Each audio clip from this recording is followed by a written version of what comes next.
Good afternoon, everyone. This is Richard Lee Snow. I'm privileged to serve as the chairman of PHL Diversity.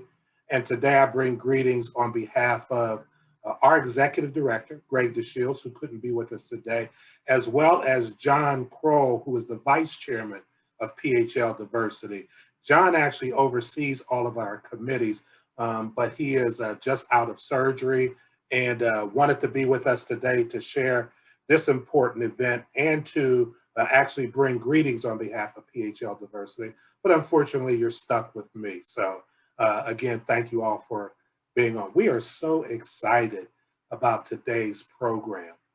Like most organizations who have gone through the COVID pandemic and certainly the quarantine, we've had to reimagine how we've done things. And our podcasts and our webinars, I believe, have been some of the top programs in the country. And for all those involved, we'd like to thank them.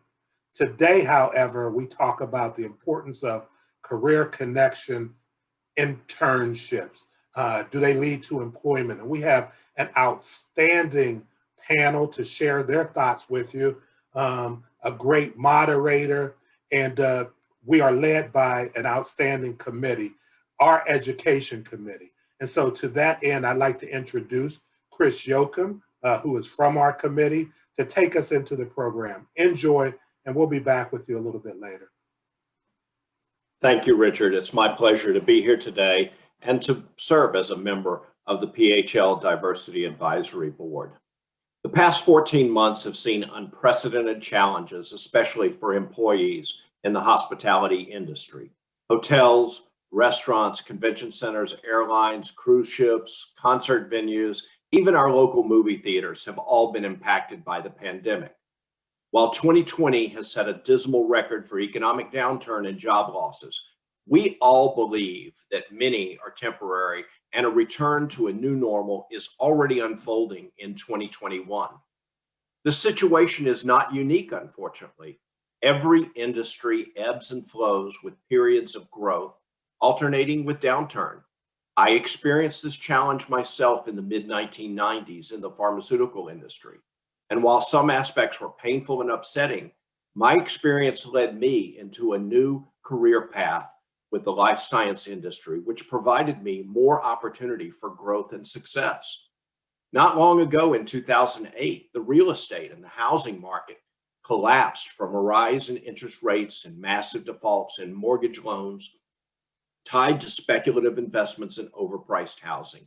The impact on our economy was so dramatic that many compared it to the downturn of the Great Depression in 1929.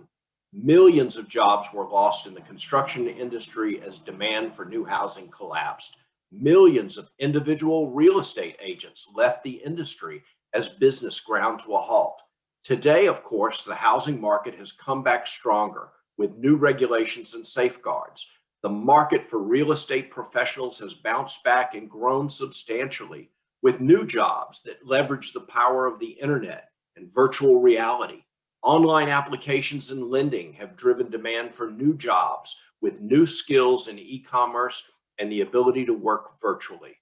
The hospitality industry has changed and will continue to evolve and improve. There will be a new normal, and some aspects might be different forever, but cruise ships will sail, airlines will return to capacity, conferences will return to convention centers and drive business in every sector of the economy. Hotels and restaurants are already welcoming back their guests, and soon we can all look forward to a Friday or Saturday night out at our local movie theater. Thank you, and I hope you enjoyed the symposium today. My name is Hope Sterner. I'm with the Pennsylvania Restaurant and Lodging Association, Director of Education there. My position works, our association is a trade association. If you're not familiar, we represent our members who are involved with the hospitality industry. So restaurants, hotels, B&Bs, caterers, food trucks, schools that are working with culinary and hospitality programs at a high school level and post-secondary level, the purveyors, the travel, the tourism bureaus. So we work with a wide variety of industry. what we do is we mainly focus on legislation. So trying to pass legislation and watch the industry and make sure our industry is taken care of. But we also offer a variety of networking events, in-person and virtual. Right now, they're all virtual, obviously, but we will be looking to go in person again. Daily updates to our industry, resources on our website, providing educational webinars, training for food safety, and different certifications for the industry. On a student level, we have a student membership track where we have students come in and they can participate fully with our meetings virtually and attending. And we're looking to launch maybe some student chapters on a post-secondary level. I was asked to talk a little bit about internships that I've been told are available through our membership and through the schools we've been working with.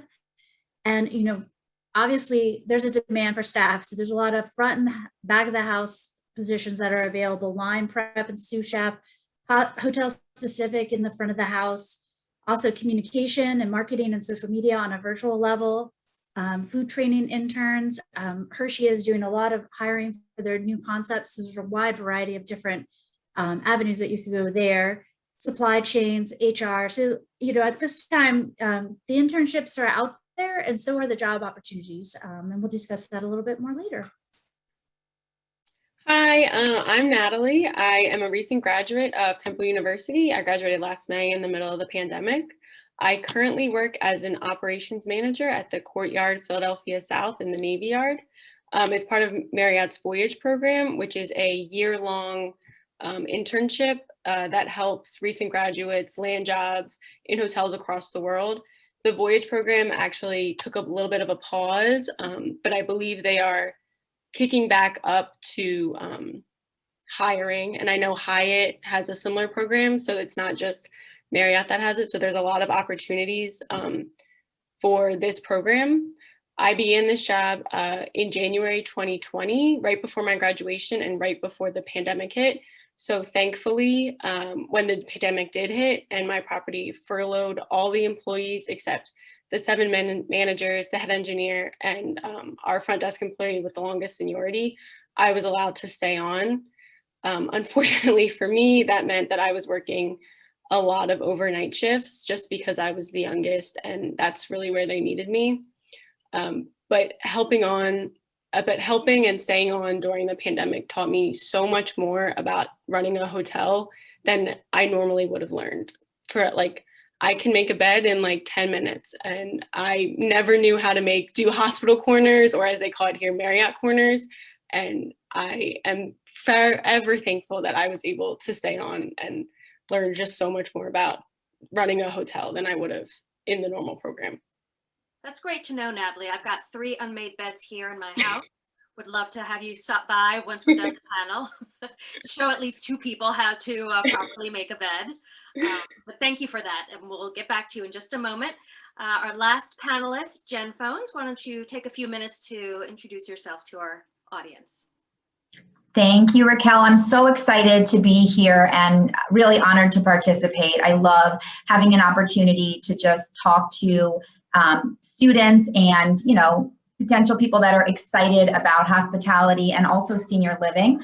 I am the talent acquisition manager with Sunrise Senior Living. We currently have 327 senior living facilities between 3 countries. We have opened 13 new buildings in the last 2 years, and we have 8 new buildings that are opening this year alone. So I think one of the really exciting parallels between hospitality and senior living is that every aspect, whether it's facilities, operations, sales, the industries are so parallel. And for us, we love providing internship opportunities to students and really bringing more people into Sunrise. Right now, we have really great internship opportunities at our corporate office, which is in Virginia. However, with the pandemic, it's really opened up a lot of virtual internship opportunities so we can connect with students in either senior living or hospitality majors from organizations and schools all over the country. And then also, we do internships at the community level. Right now, that's depending on market based on the buildings that are open. We obviously are providing vaccines for everybody who is in our buildings. But typically, if a student is interested in hospitality, they can come in and do a rotation with all of the different departments. So dining, facilities, operations, sales, business management, HR, etc. And those programs typically run for either a semester or longer, depending on what works for the student. So it's a really great way to get your foot in the door. And we also have a wonderful leadership development as well as tuition reimbursement program. Welcome, everyone. My name is Raquel Arredondo. I am with Drexel University's LeBeau College of Business. I lead our outreach, engagement, and professional development for our MBA and MS students. So a big part of my job is in working with our students to help them secure internships. And if there's one thing that I want to share and make sure that you leave knowing, is that in today's job market, 80% of jobs are secured through your network. So 80% of your time should be spent networking and attending programs such as this so that you are connecting with industry professionals and learning from them, about their career paths and who they recommend that you connect with further, or insights into how to really break into an industry or an organization. And furthermore, I would be remiss if I didn't say, for you students in school, lean on your career advisors and your career offices. They are a plethora of resources. And not only do they have those resources that you need to advance your skills, but they also have an amazing network. It is our job to know the who's who in hiring in the Philadelphia area. So the more that you connect with your career office on campus, the more that they are going to be willing to advocate for you.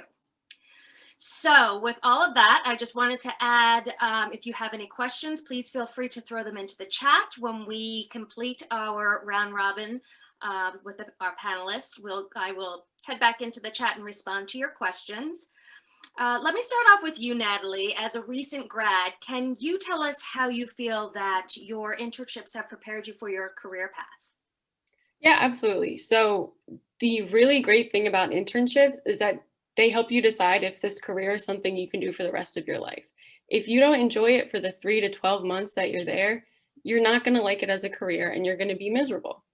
So in this particular internship has taught me so much about hotels, like I just said, through working through the pandemic. But one of the most important things is the ability to hold your composure when someone 2 or 3 times your age is yelling at you because you asked them to put a mask on in the hotel, or something went wrong in their room, their TV's not working, and it's 3 a.m. and you're trying your best to try and figure out how to help them while also trying not to leave the desk too long. So internships give you a sneak peek into what your life is going to be for the next 40, 50 years. So I think that's the most important thing that this has taught me. Is this something that I can do for the rest of my life? Great. And can we talk a little bit about those transferable skills that you have acquired from your internships that are helping you in your current role to be successful and to navigate the day-to-day? So the main things are just being a hard worker and a team player and making sure that your bosses see that, because you need someone to sing your praises. So the hard work and being a team player when there's only 9 people keeping a 212 room hotel open, you need to work your butt off from the time you clock in to the time you clock out. You need to show everyone that you're doing your best and you're getting all this work done. Another one is communication skills, both with your colleagues, because after it just being the 9 of us, there was a lot of animosity between each other, but we had to really pull it together in order to keep everything working. And then your communication skills with the guests. They can be in all types of moods. They can have 2 hours of sleep on the plane and just not want to deal with you right now, but they need to get in. And so that was kind of hard for me at the beginning, because I tend to be a very quiet person when I come into a new environment. I don't know why, it's just how I am. But when the pandemic hit just 3 months into my internship, I was really forced to burst out of my shell and be talkative around my colleagues and talkative to guests and make sure that they knew everything that they needed to know about what was going on in Philadelphia, with everything being closed and our restaurant being closed, just trying to help them as much as I can. That's great. Yeah, no, definitely within this past year, I think, aside from just in general working in the service industry and dealing with different personalities within a pandemic in which you yourself may not be feeling that great, mentally, emotionally, and others are bringing that to you as well. It's definitely, I'm certain, been a learning experience on customer relations and customer service.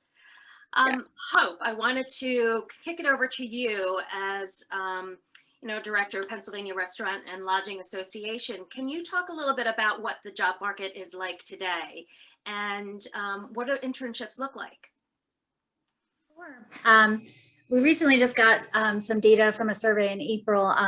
Sales are trending up, but business conditions are not back to normal, obviously, at this time, just with mitigation. There's mixed feelings from the operators on sales growth over the next 3 months. Things are trending in a positive way, but 48% expect average sales to be at a higher than level, but 31% expect it to be the same. So, we have that feeling of being cautious. I think they don't want to, they see the demand, but they're being cautious on where things are going. But demand is up for jobs, tremendously up for jobs. There is a shortage of staff. So there is a lot of opportunity out there. It may not all be full-time opportunity, but there's a lot of opportunity that is being, that they're looking for individuals to come in and help with staffing on the hotel, in the front of the house, in the back of the house, the hostess, at a variety of different places. Looking for students that are coming from good programs that have some background in hospitality. I think you guys have a leg up because you're walking in with some idea of what is going to be expected of you. And to reiterate what Natalie said, hard workers and reliability is the most important thing, and that's what they really need to see. And the wages are there. You're seeing compensation for the employees at this time too. So I think the job market's positive. There's a lot of opportunity. We have a job board, and I could talk about that a little bit later on our end. But I know PA Career Link has a lot of opportunities out there. So I think if you wanted to get out there and get some experience, there's potential, and there's a lot of opportunity for you to grow in these positions, because if you prove yourself, you're going to be the employee they want to keep. They're going to be the one that they want to see on there. So just the intern opportunities that do still exist. I was actually talking with Marriott, the Courtyard. I was talking with Derek Beckman down there about Marriott. And they have around 300 internships available this summer. Unfortunately, not a lot in the Northeast, because things are trending where there's more social distancing and the demand of people wanting to travel down south. But there is these opportunities do exist. Like Hyatt is doing some virtual opportunities. So we do know from talking with IUP and with Penn State and with the different organizations across the state, they're getting calls. There are internship availability. The resorts are looking. It's a challenge right now, and there's a lot of competition to bring the people into the program. So I think if you wanted to look for different opportunities, definitely go talk with your career advisors, your professors, your educators, because those are the individuals that are being reached out to. They're getting calls every day, and they'll have the opportunities for you and a reference for you too. Great. I was just seeing a question pop up in the chat, and Hope, you probably are the best person to respond to this. Are there any internships available for high school students?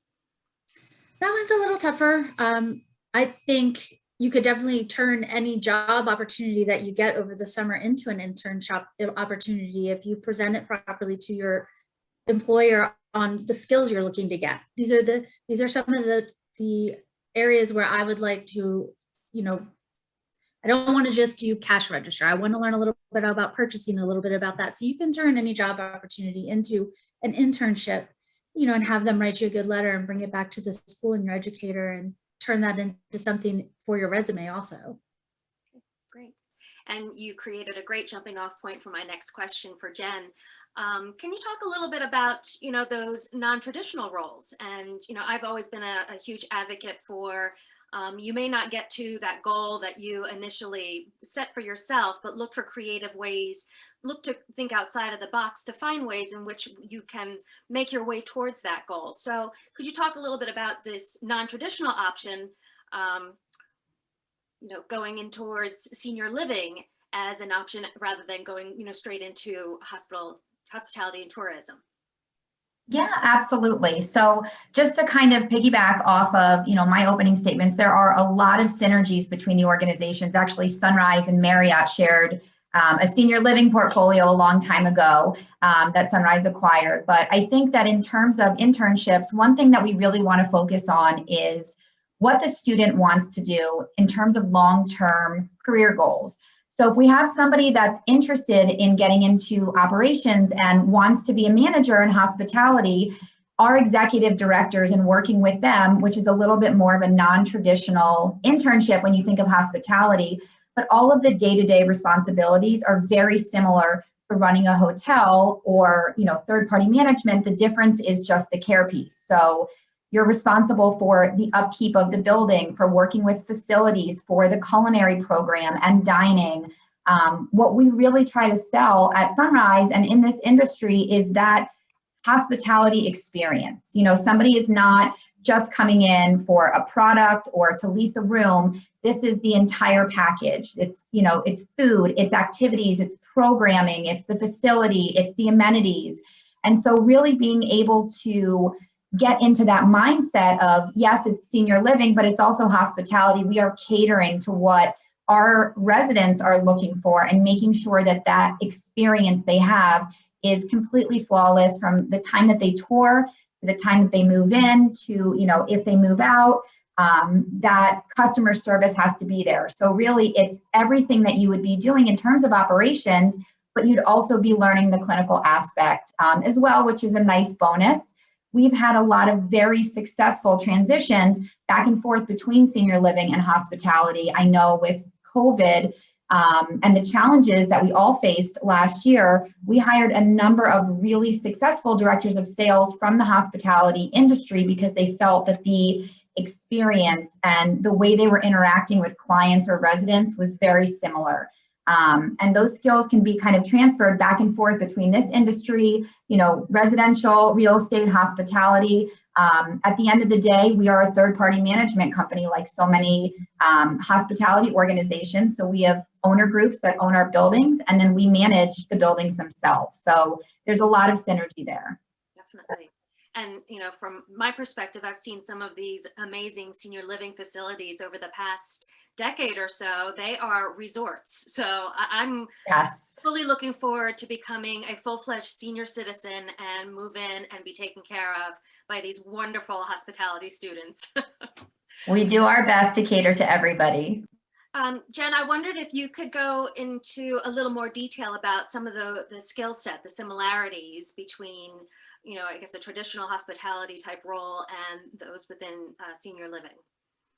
Sure. In terms of skill sets, just that the students would be learning or skill sets that they would be bringing to the table? That they would be bringing to the table, that the synergy between what they may think that one industry looks like as opposed to the other and just how.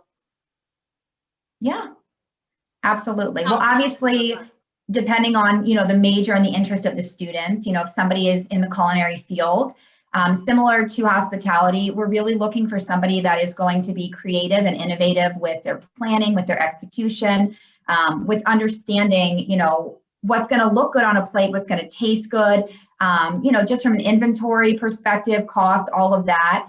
Same with facilities. Obviously, we need somebody that really understands the in and outs of the building and is also comfortable, reaching out to external vendors. From an operations standpoint, we want somebody that is really able to come in and see the big picture, somebody that is going to be available to deal with any potential challenges, as similar in hospitality. If something breaks in the building or there's an issue with the guest, we want somebody who is really focused on the customer experience and operations. So a lot of our back office functions include, variance reports, budgeting. I'm sure the same things that you guys are doing in hospitality in your hotels. So really from an HR standpoint, facilities, dining, regardless of what your major is, the skill sets that we're looking for are very, very similar to hospitality. HR, business operations, etc. Those skill sets are all things that we hire for at Sunrise, and we also help students develop if they're coming in, let's say for HR, and then they decide, hey, I really like operations. I'd like to shadow the executive director and learn more about how to run a building. We always want to cater to expanding on the areas that the students would like to learn, not just what they know. and hopefully giving them the platform to launch their career based on the knowledge they're gaining through the internship. And if I can make another plug for those guidance counselors and career advisors, that's one of the probably one of the most important skill sets that career advisors have, is being able to take a role in which you as a student or an individual had in one industry and be able to communicate those transferable skills. So, you know, for those of you who are wondering, well, how do I make this jump from, you know, this job as a server into, you know, a more high profile role, you know, definitely work with someone, because they'll be able to pull out some of those characteristics that are so critical. Hope, I wanted to head back to you and ask, what has been the impact of virtual internships in general in this industry?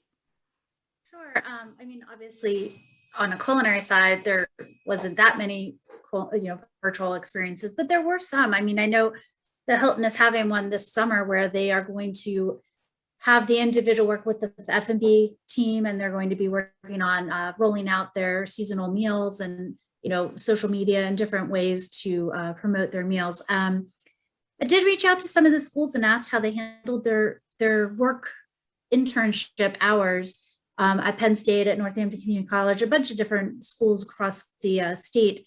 And what they were looking to do is offering research research projects with educators on staff, excuse me, reaching out to alumni. Were reaching back and asking for students to do projects for them on a social media and just different campaigns and data entry. And so I think students were able to get that experience. And also a big push was to do some professional development. There's a lot of online certifications that were available during COVID. ServSafe has a Serve Success track that takes you through different levels where you can have a manager, a supervisor, and you're learning those skills on a virtual platform. H&LA has a really great, their EI has some really great training programs on a hospitality level that individuals were able to procure. So with talking with some of the professors, they said doing nothing was probably not the best idea when there were all these online resources, because all these resources showed that you were still trying to learn, you were still trying to get knowledge until you could get back into a more hands-on situation and working with them. Now, I think they're seeing a lot of internships coming back this year, but some students still are feeling a little wary. So some students will still be continuing with these virtual programs.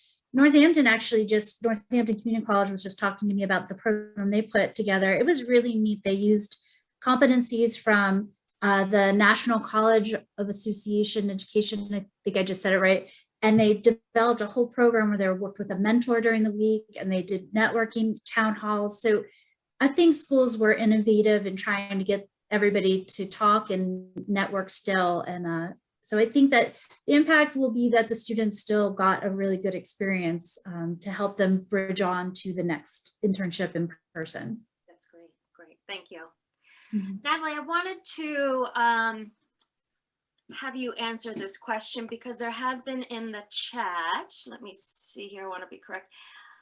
Elena Ballard Cooper was mentioning about or commenting how doing an internship while going to school, that might be too much. How do you balance the two? How do you find something that fits your schedule?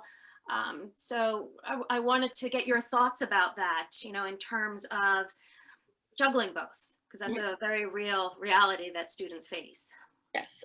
So my first internship was over the summer in 2019. So I didn't really have any classes going along with it, but this internship I started in January. So Temple is like a little different, I think, than most schools. So your last semester is a 12-credit internship. However, so you have like coursework to do with that. You have projects every month that you have to submit. But then also I was a transfer student, so I had to take one extra class. So I had to take that on Tuesdays and Thursdays. So it was all about just communicating to my supervisor, being like, it's probably gonna suck to make the schedule for you, but I need off every Tuesday, Thursday, because I have to go to class.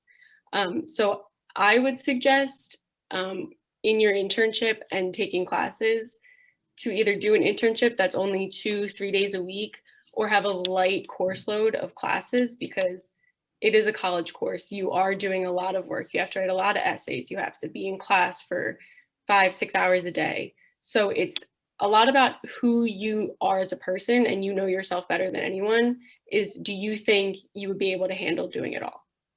For me, it was, I could only handle doing 50 hours a week and then one class. So it's a lot about who you are as a person and how you think you're going to work. That's great advice. I can recall when I was in grad school, working full time, taking classes, and needing an internship, needing an opportunity that was going to give me that exposure in higher ed so that I could get my first higher ed job. And you know, I had reached out to Rutgers University. They didn't post anything, but I reached out and said I was willing to give, to volunteer my time, 5 hours a week. I determined that was probably the best that I could do given everything else. And they worked with me, and I was paired with the Dean of Liberal Arts, the College of Liberal Arts. And one night a week, I went over to her office after work, and it was the one night that I didn't have classes. She ended up being a reference for me for my first job at Penn State, which I did get. So, you know, I think that, you know, it speaks, Natalie, to knowing yourself, what you're willing and capable of doing. And, you know, for me also was understanding that, you know, this is a small chunk of time in my entire career and in my life. And if I can do this for 6 months, it's going to get me over that hump in the end. So I would recommend for anyone that's wondering if they can juggle the two and manage everything, at least have that conversation, see where you can get with that potential employer to see how it can fit in with your lifestyle. Natalie, I did also want to ask you, do you have any secret tips to others who would like to achieve a similar outcome as you have? So going off what you were saying right at the beginning about networking, I cannot stress this enough. You need to build meaningful connections, both with your professors at college and then your bosses in your internship. I can personally only speak to Temple's professors because that's where I went, but I know across all universities, a lot of the professors worked in the industry before they started teaching. So they know a lot of people in the industry. And then in your internship, your GMs, your supervisors, whoever your direct boss is, they also know a lot of people. So when it comes time to leave college or leave your internship, if they don't have a job for you, you need people in your corner who are going to sing your praises to all of the people in their network. And especially your GMs and your professors, they have a very large network in the greater Philadelphia area, in the greater Lehigh Valley, wherever you end up going to school. They know a lot of people and they're there to help you. So you need to build meaningful connections, go to their office hours, show that you want to be here.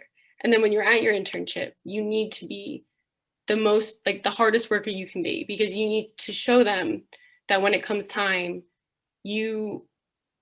when they are going to sing your praises, that they mean it, that they're not just doing it to help you, that whoever they're talking to, they know that they're giving them a great worker. So recently I had a voyaging networking event online, and I forget his name, so that's really bad. But the area director of the Northeast, I spoke to him for about 5 minutes. And after, he emailed my GM, Derek, who Hope was just talking about, saying how nice it was to talk to me and how wonderful of an intern he had after a 5-minute conversation. So it's all about who you know and building meaningful connections and working hard wherever you are. And I think to your credit, probably most importantly, it's the impression that you leave, because you never get, you know, I know it's cliche, but you never get a second chance to make a great first impression. And the area GM did not, or regional GM did not have to reach out to your boss to share that, but I'm sure that made you feel really great. And it just speaks to your ability to connect with him.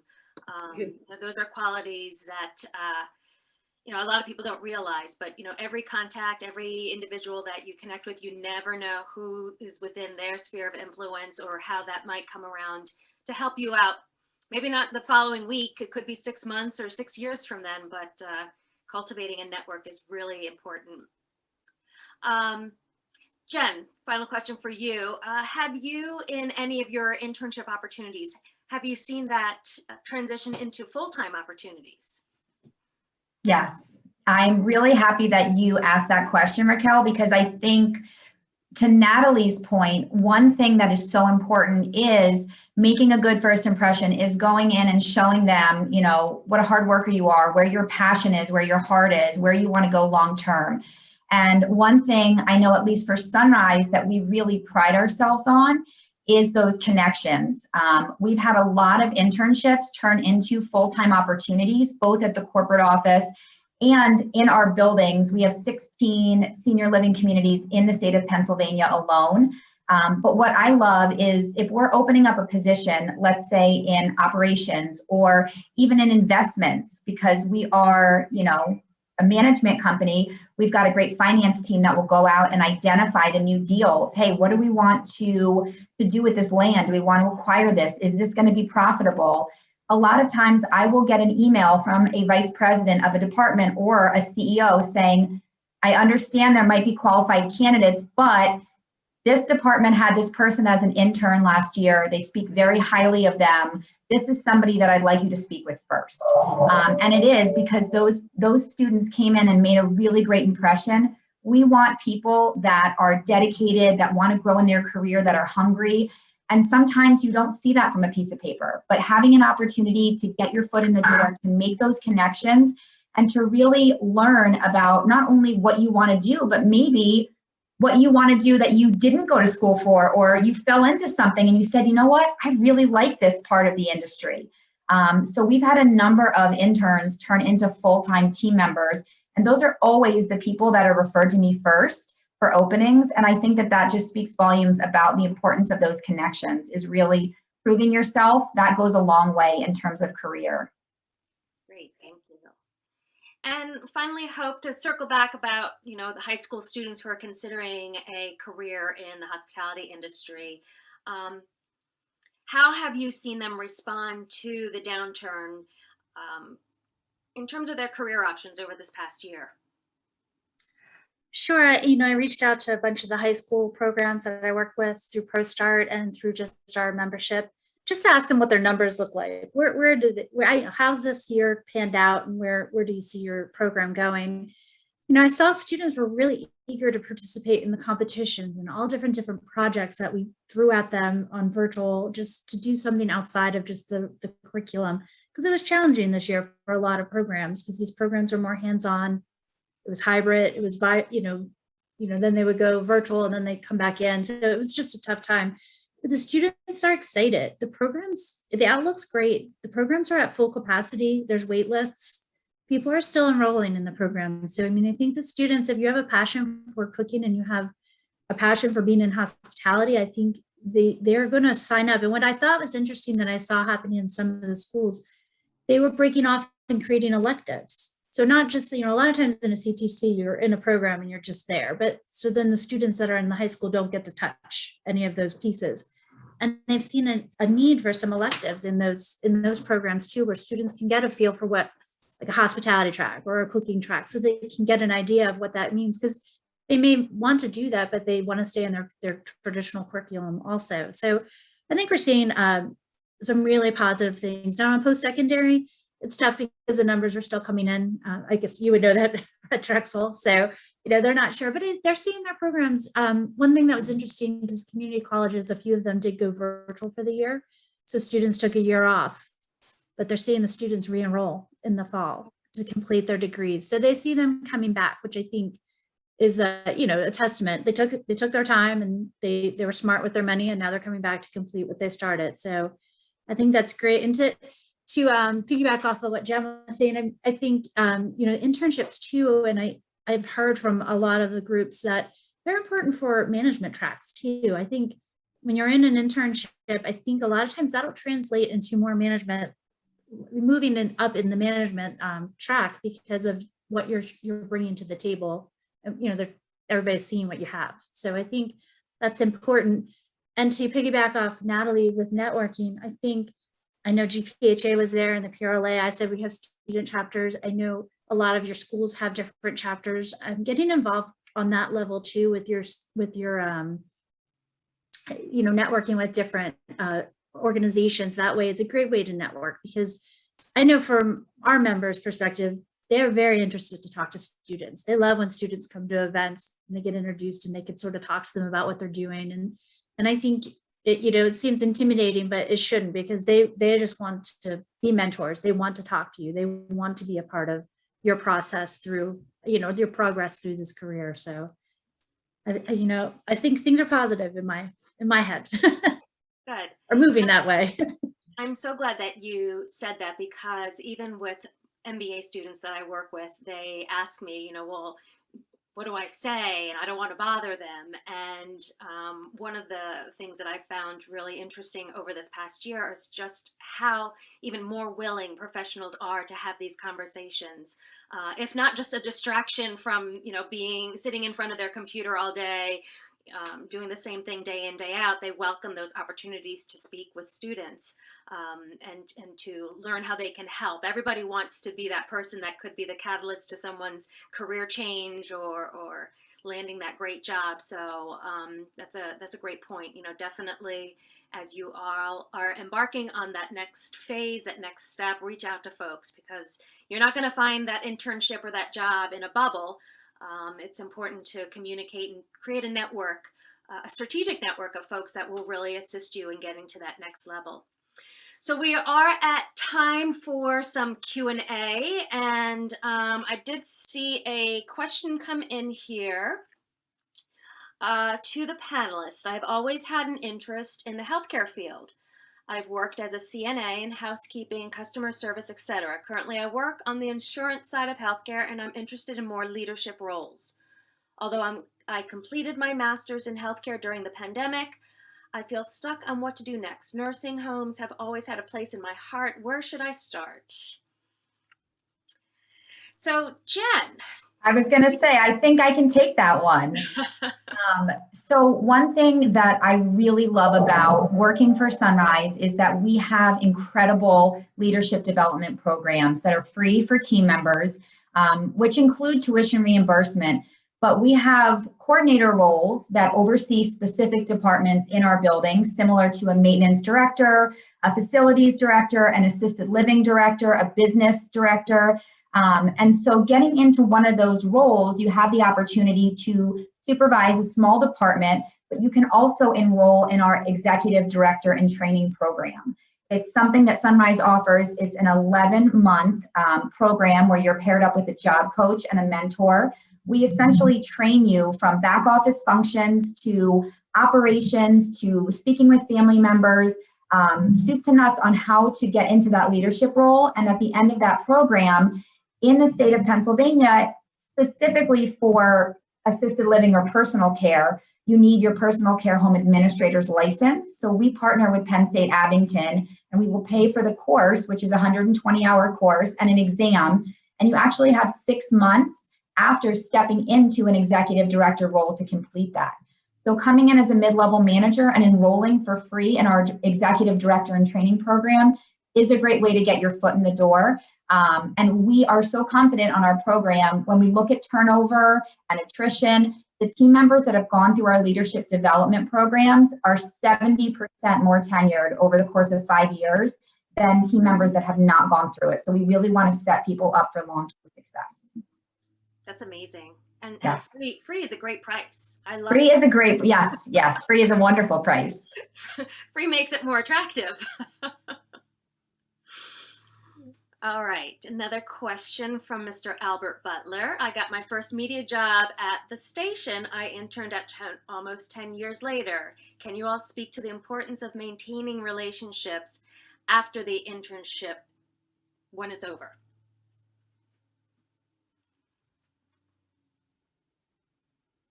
Hope, I'm gonna throw that to you. Sure. I was like, I didn't know if Natalie wanted to say it just because she has done one. I think it is very important because it is a small world. In this hospitality world, you're going to run into someone that knows someone amazingly enough. I just know from the chefs that I work with, it's, I say the name and they're like, oh, I know him, but he's in California. Like it's just amazing. So I think it's really important, just to touch base every so often, during the year, let them know what you're doing, or, every so often just check in with them. Obviously LinkedIn makes it, easy to connect with people and have a network that way. But, I think it is important to keep that because that's a reference, that's a job experience, and that's a person that saw you start off and grow and, grow into who you are now. So I think if you can make it work to keep in contact with them, I think it would be an important piece to the networking chain that you're trying to create. Thank you. Some other questions that I have here, and let me also, before I get ahead of myself, we have in the chat some great resources, some great links for further information. I want to make the distinction between, resources and placement services. I think that more so organizations have moved away from that term placement services and really leaning more, or not leaning, but depending more on the individual to create those networks and to go after those opportunities themselves. So speaking on behalf, maybe out of turn, but on behalf of many of the colleges and in the area, we're leaning more towards advising and providing those resources. How do you help a student prepare to obtain an internship? Natalie, I'm going to ask you, what great nuggets did you get on your path as a student to obtain an internship? So Temple has these great little workshops that you have to go to before you even apply for your first internship. And it's about interviewing skills and building your resume. And you think you know how to build a resume. And then you go to these workshops and they're like, you should have this and everything should be concise and start with a good verb and all this stuff. So the resources that Temple's CSPD office provides for their students, they want you to succeed.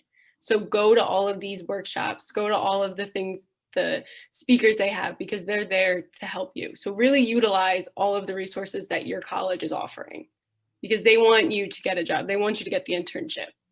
So just remember that it's always there to help you. Absolutely.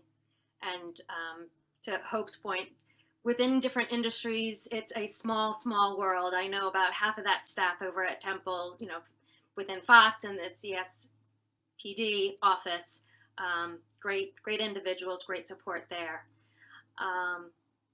There's a comment in the chat with regards to LinkedIn. It's a major networking tool. Keep it updated and follow up with people you meet. Thank you, Lindsay. That is my networking tool of choice.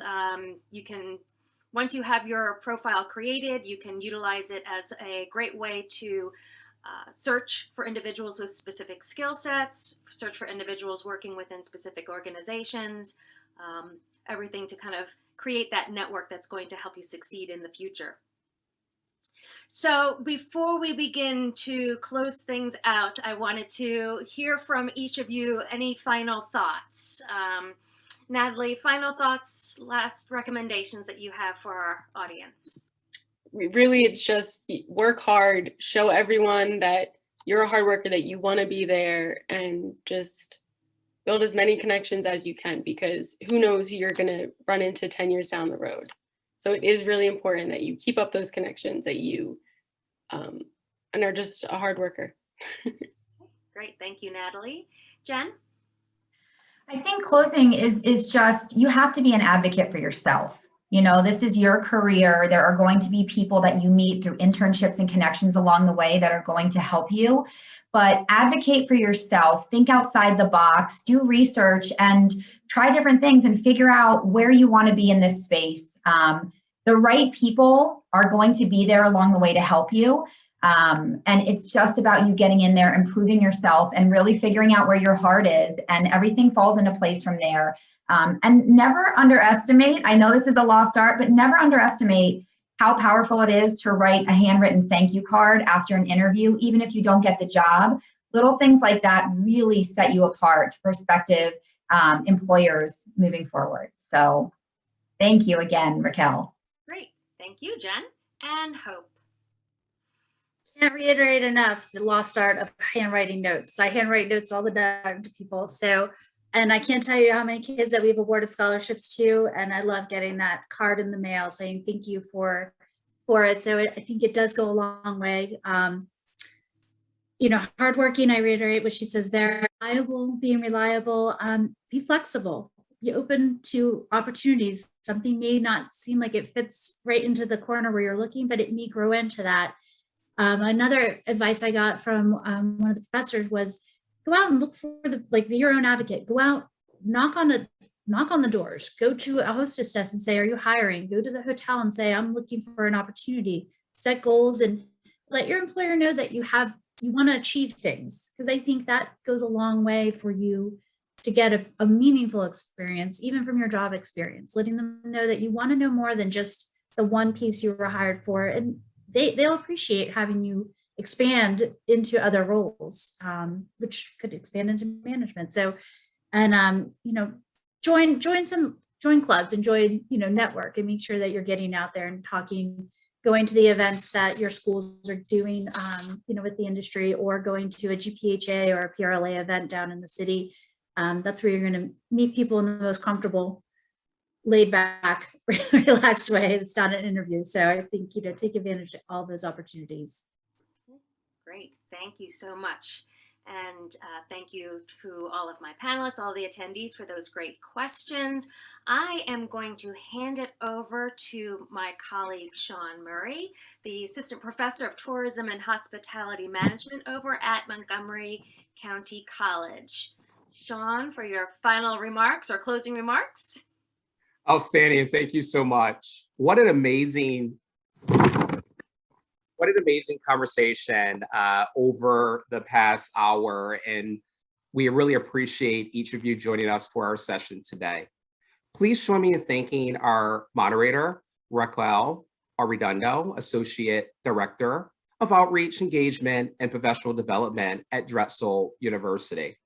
We also would like to thank our panelists, Natalie D'Amato, Operation Voyager Manager, Courtyard, Philadelphia South at the Navy Yard; Jen Fonez, Talent Acquisition Manager, Sunrise Senior Living; and Hope Sterner, Director of Education, Pennsylvania Restaurant and Lodging Association, for such an engaging conversation.